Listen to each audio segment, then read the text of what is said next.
Hey,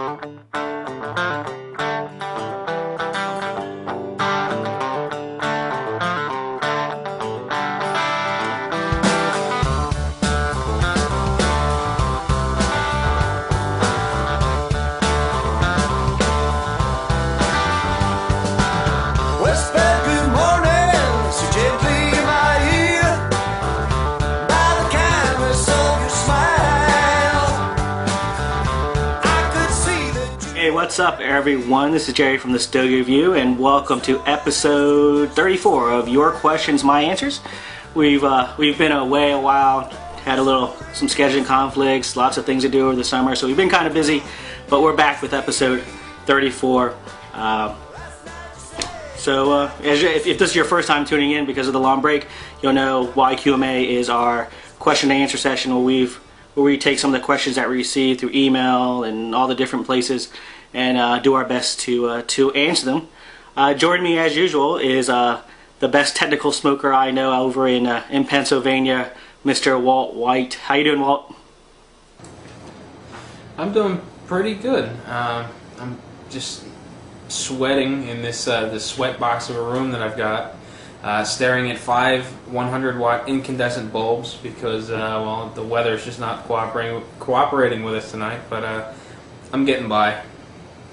And also joining us is from Atlanta, from Hot Atlanta, Mr. Brian Hewitt. How you doing, Brian? I'm doing fine. Having some interesting technical issues with my earpiece, but aside from that, I'm doing all right. How you doing? I'm doing good. I forgot to ask what everybody was smoking, so we'll go around one more time after this. I have Vegas on the mind, so I'm smoking a Casa Fuente. I only have a few left, so I'm hoping to pick up some more while we're out there. How about you, Walt? What are you smoking? I'm smoking my second Nestor Miranda Special Selection. These are brand new in my local smoke shop. I'm not quite sure how long they've been out now, but they are... he's just now carrying them, so I thought I'd pick up a couple and give them a try. And so far, it's doing well. And I'm just pairing this with a little bit of wild turkey. I mentioned before that I was playing around with Scotch. I'm also playing around with bourbon a little bit to see how they pair with cigars. And so far, it's been very interesting. So, what about you, Brian? What are you smoking, drinking? You got the standard Kego Chino going there?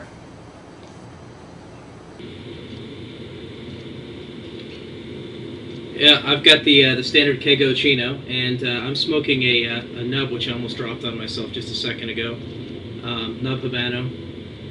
Yeah, standard Kego Chino in the giant cup, and a little bit of water. We finally had a nub event come through town, so the nubs have been around in the area for a week or two, but I hadn't really stopped and smoked that many, and I went ahead and went to this event and wound up walking out of there with a box. So gotta start smoking them so I can make some room for everything else that's coming through, so especially heading to Vegas. So all right, well, just a quick standard disclaimer. As you know, none of us here are experts, none of us do this for a living yet, and so we're just gonna wing it and give you the best answer we know that we can think of. And if it's wrong, incorrect, or you just don't understand us, let us know, and we'll always post a correction if we're way off base. With that, we're going to get started with segment 1, which is sponsored by cigarplace.biz. Low prices, huge selection, and exclusive offers. So with that, Walt, why don't you take our first question? Alright, that sounds good. Question 1 comes from Adam, and this comes in from email. And he says, hey guys, I love YQMA, keep up the good work. I've heard you guys talk about purging cigars as a way to get rid of some of the nasty flavors. But my question is, what is the proper way to purge a cigar? I think I am doing it correctly, but wanted to check with the experts. Thank you guys, keep up the great work. So Brian, why don't you kick us off one little, I don't know, just some basic information on purging a cigar. How do you go about doing it? Well, that's not something I do all that often. Let's see. Typically, I do it when a cigar goes out and it's been out for a little while, or I guess if you're getting some really nasty flavor out of it. I don't know if I actually purge a cigar typically for the nasty flavors. I just kind of note the nasty flavors and say, hey, what the heck's up with this cigar? But yeah, typically I'd knock off the ash, give it a good tapping in the side of the ashtray, blow some air through it, to try to get whatever's might be loose out of it. And then start to light it, and as you're lighting it, you blow through it again, and that'll some of the buildup will actually come out and start a huge fireball at the other end, and that's just all the chemicals and stuff going out. And a lot of times it's chemicals and flavor that you're losing there. So that's pretty much how the process for me.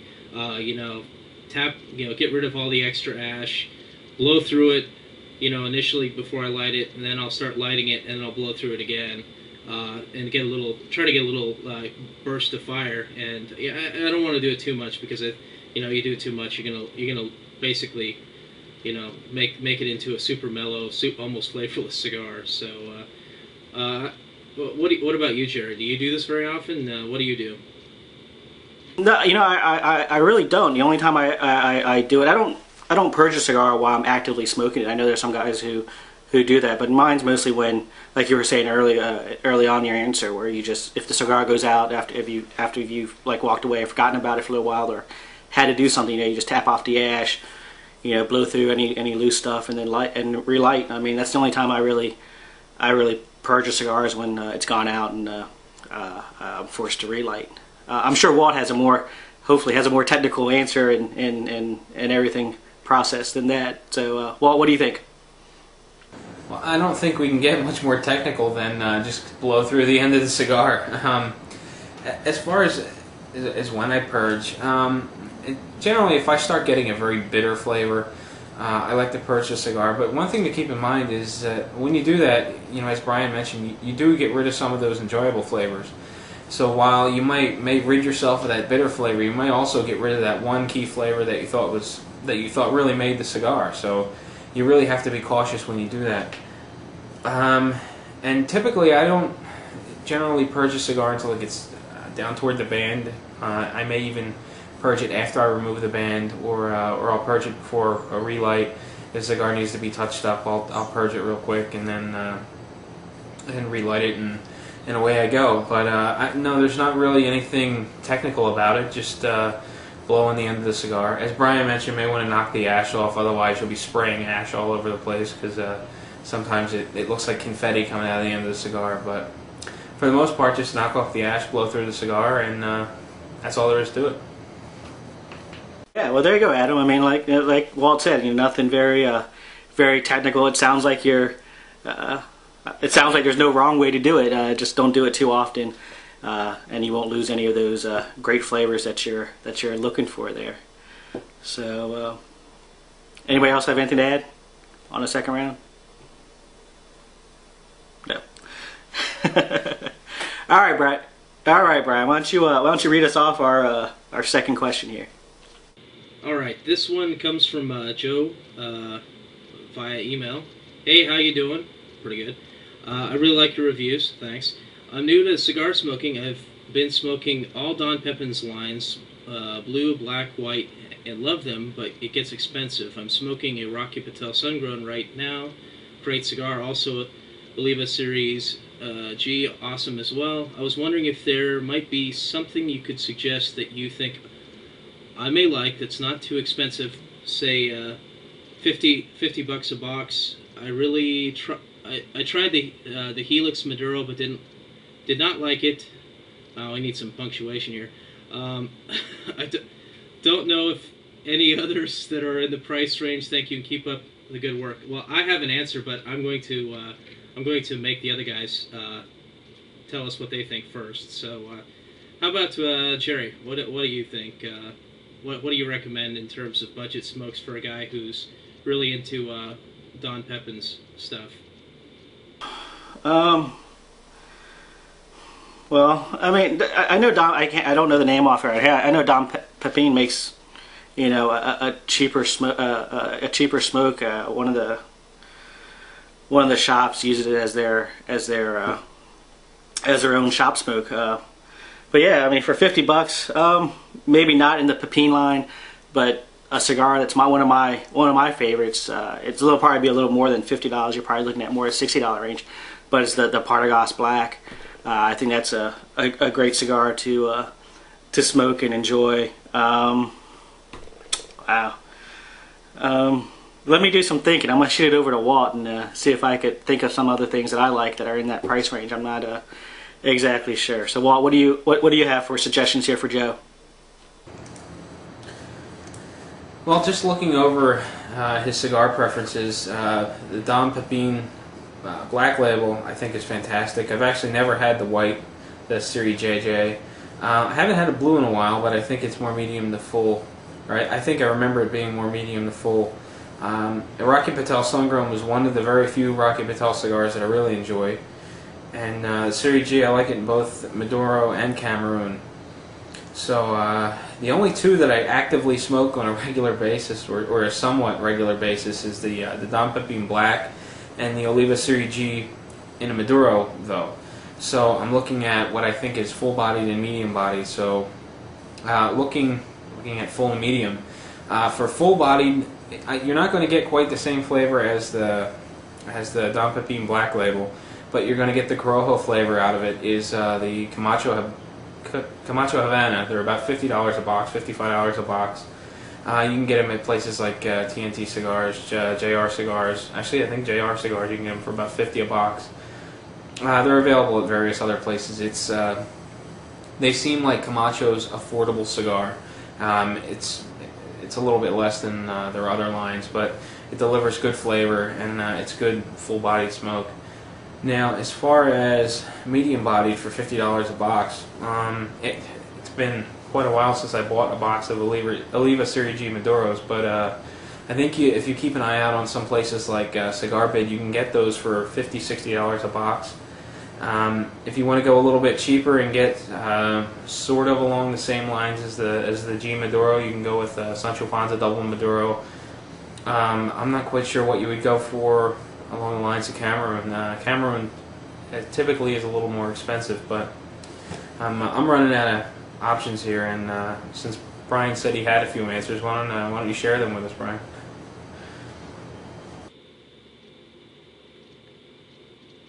Well, yeah, the first one that came to mind while you guys were talking was the the one that Don Pepin just started making for Ashton, the Benchmade. It's I think it goes the MSRPs for those sticks is about I think it was $260 to $280 a stick, and it's very Pepin. It's very inexpensive. It's mixed filler, but it's actually very good. I had the opportunity to smoke one. One of the Stogie review readers sent me one, and I gave it a video review a while back. So I would recommend that. I did the math though, and I would say I don't know how many come in a box or whatever it is. I did it by 25, and that misses the mark for $50 handily. But I'm thinking that it's possible you could if you're buying a box, you're going to get it closer to that. Interestingly enough, I actually saw the little Petite Corona Black Labels. I saw recently a shop was running a special on those where you get a box of those in the neighborhood of $50. I don't know if they're still doing it, and honestly I don't remember the name of the shop, but so that's if you don't really care too much about the size, or if you're cool with smaller smokes, you could go that route. Yeah, $50 a box. When you think about that, that's that's getting down there. I like the Sancho Panza idea. Yeah, either the Extra Fuerte or the Maduro. I think either of those is a good call. Again, I think if you go looking on Cigar Bid, you're gonna find deals that will get you closer to that, but they're not going to be too far beyond that. But yeah, going for $50 a box is a bit of a challenge, I think. I would recommend getting I don't know, getting those emails they send out from, I think it's Cigars International, or there's a couple places that that'll have like a weekly or a daily type of a special where you'll see bundles come through of different stuff, or mixed assortments of different smokes where you wind up paying under $2 a smoke for them, and it's like a one-day thing. So Yeah, that's something to check out. I mean, it sounds like you just need to do some really aggressive shopping, or a lot of looking around, because I mean that's a tough line to hit $50 for a box of stuff that you're really going to enjoy, especially if you're expecting it to be up to the level of Don Pepin's stuff. So that's pretty much all I had. I really only had the benchmark, and I just made up the rest as I went along. So Yeah, I was thinking of the house blends, just none of them came to mind. And one that did come to mind while you guys were talking was the Maria Mancini Maduro over there at JR Cigars. I think they're the only place that carries it. But that's a pretty decent smoke. I think they run like $46 for a box. But yeah, Brian said, when you hit that $50 mark, you're really talking about more of towards a budget line cigar, since if you're factoring $25 to a box, I mean you're talking $2 a stick. But there's I know Walt's done a series of reviews on budget smokes, so there's good stuff out there. I mean, some of the famous exclusive smokes, like the famous Nicaraguan 3000 and the famous Dominican 2000, are cigars that we reviewed on the site and like. So hopefully, Joe, we've given you some ammo there to a shopping list at least to start off on, and basically just get out there and explore and see what else is out there for you. Before we move along, just kind of a discussion topic kind of popped into my mind here. But, Don Pepin Garcia was more of a boutique cigar brand. You end up paying a little bit more for his stuff. It was something unique. It was different from the macro cigars, if you will, these mass-produced cigars. I mean, when you fall into that $50 a box line, I mean, I'm thinking that puts you, well short of the boutique realm, so to speak. You're not going to find a box of like boutique Padillas out of Miami or something for $50 a box. Most of the Don Pepin stuff is more expensive than that. The Illusiones are going to be more than that. All of the cigars that I think of as boutique blends are certainly going to be more than that. Anyone know of any cigars that we consider boutique for even close to $50 a box, or are we all, or all of these boutique cigars going to be way over? Because that's all I can think of is a boutique cigar, sort of like what he was describing with the Pepin, but it's all going to be way over that $50 range. I think he's going to end up being with mass-produced, sort of like General Cigar, Altadis, stuff like that for $50 a box. No, I agree with you, Walt. You're $50 is kind of, with boutique cigars, you're paying for the, because they're not widely known or they're not widely distributed. You're paying for the, I guess, rarity of the cigar, and they're usually made in smaller batches, smaller numbers, and so you're paying a little premium there for that. And it's just going to be hard. I can't think of a boutique cigar, that's going to do $50 a box. Go ahead, Brian.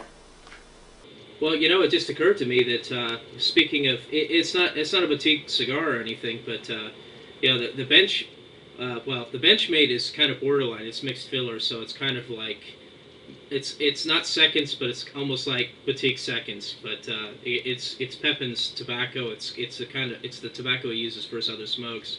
But again, that's over the $2 a stick mark, and that's considered cheap by almost everybody's standard. I was just looking around, like the Joe Cigar type of sites. I know they're running a special now in the Cinco Vegas Serie A, which is not a boutique cigar, but the A I actually like a lot. And that you can get. I'm just looking at it. You can get it for under $50. In fact, it looks like you can get. Looks like you can get two boxes today for $50. That's not going to help you by the time you see this, but. And it just occurred to me that Pepin makes the Cinco Vegas Miami, I believe, if I'm not mistaken, and I don't know what the price range is on that, but that's pretty inexpensive. I don't know if it's quite down to $2 a stick or not, but that's something else to explore. I don't think I've actually had one of those, but I've heard really good thoughts on it. Again, I mean, that is a boutique maker, but he's making. It's not going to quite be a boutique cigar. It's still kind of a mass-produced thing that Cigars International is pumping out. I mean, you can get some good smokes, but you got to really look for them, and you got to do some aggressive shopping to get them down in the $50 range. I mean, if you're wanting good quality cigars, you're going to have to go onto a bid site, or you're going to have to luck out, or you're going to have to, knock somebody over the back of the head and steal their cigars to get that. I mean, that's just, yeah, I guess that's how it is.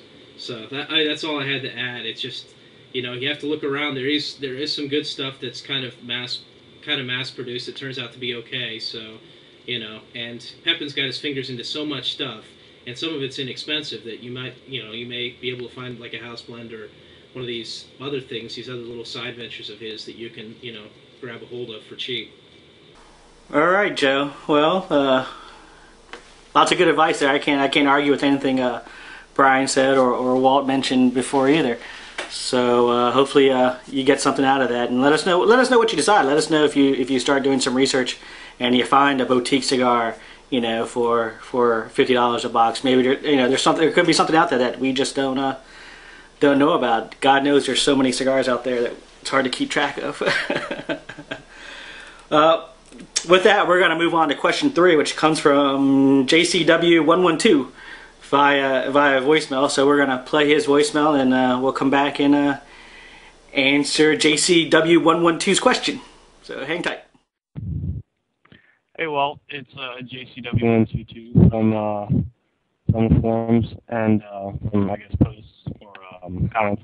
But I had a question for YQMA, and that is, is there anything special you're supposed to do, or some sort of technique you're supposed to do when you're smoking a cigar and you just want to hold it in your mouth and smoke, opposed to putting it in your mouth and taking it away with your hand and holding it with your hand?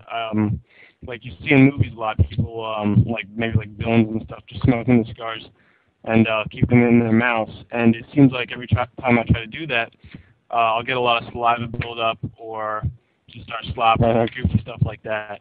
And I wanted to know if you guys had any tips for that, or anything you guys do special, because I just can't figure it out at all. All right, thanks. See you.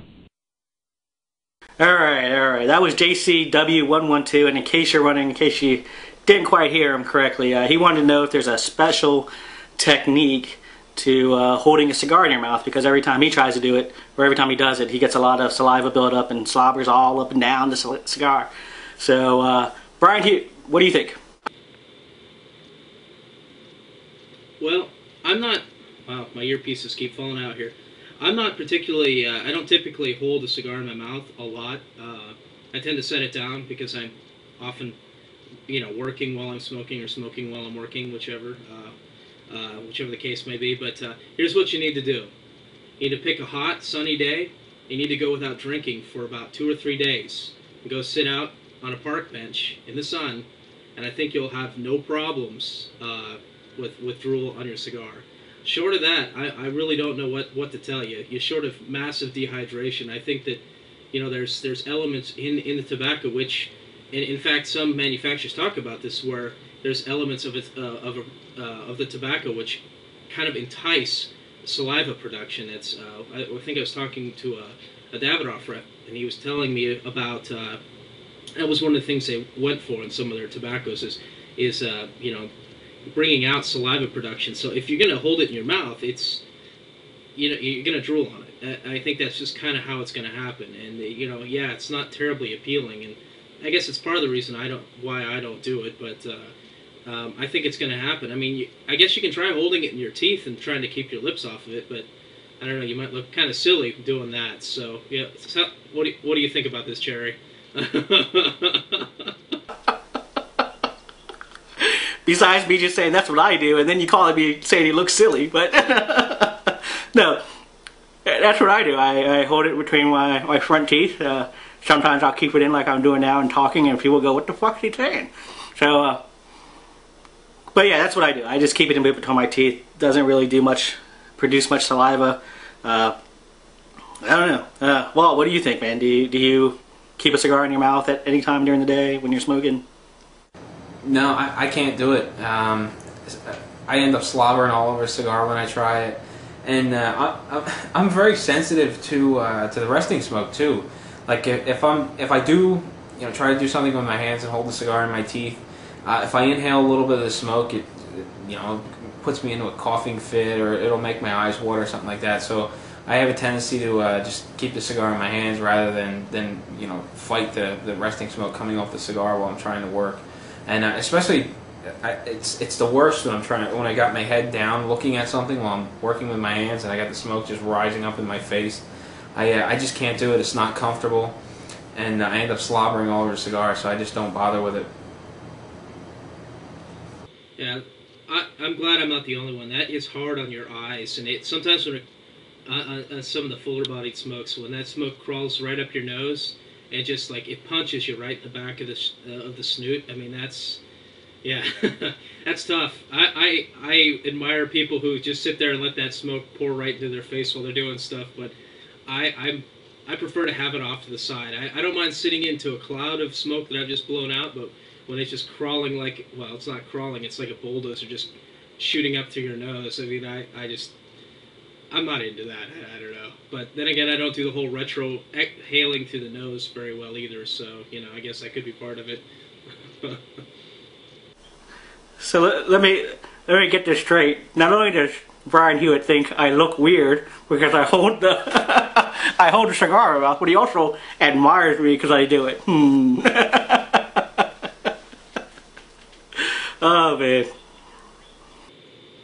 Well, you also wear Crocs, and there's that. So. I'm definitely not a normal cigar smoker, I guess, wearing Crocs, and as long as people don't make fun of me, making reference to how their 8-year-old grandchildren wear them. But anyways,